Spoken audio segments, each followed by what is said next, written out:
Volodymyr Zelensky qui pense pouvoir l'emporter, les Occidentaux aussi. Est-ce réaliste? Écoutez, tout dépend de ce qu'on entend par victoire. Ce serait quoi une victoire russe ou une victoire ukrainienne? Une victoire ukrainienne, ce serait quoi? Que l'armée ukrainienne repousse petit à petit tous les soldats russes avec leur matériel jusqu'à la frontière pour les bouter hors du territoire ukrainien, comme le droit international les autorise. Ou est-ce qu'une victoire russe, ce serait quoi? Ce serait que les Ukrainiens se mettent à genoux, supplient l'envahisseur de leur pardonner.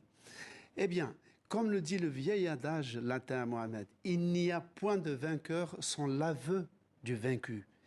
C'est-à-dire, il faudrait qu'un des protagonistes finisse par jeter l'éponge en disant « ça y est, j'arrête les frais ».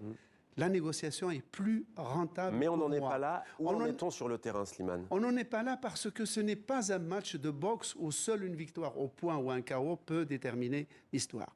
C'est que les buts de guerre de la Russie, ce n'est pas de terrasser l'armée ukrainienne, ce n'est pas de conquérir le territoire ukrainien.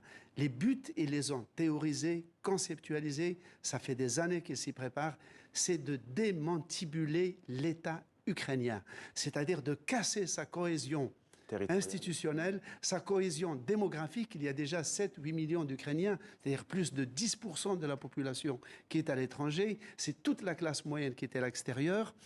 L'Ukraine le littoral ukrainien est totalement en panne, et surtout dans les territoires occupés par les Russes, c'est-à-dire un quart du territoire ukrainien, il n'y a plus d'institutions ukrainiennes qui fonctionnent. C'est le rouble qui fonctionne. Les Russes ont remplacé tous les conseils municipaux.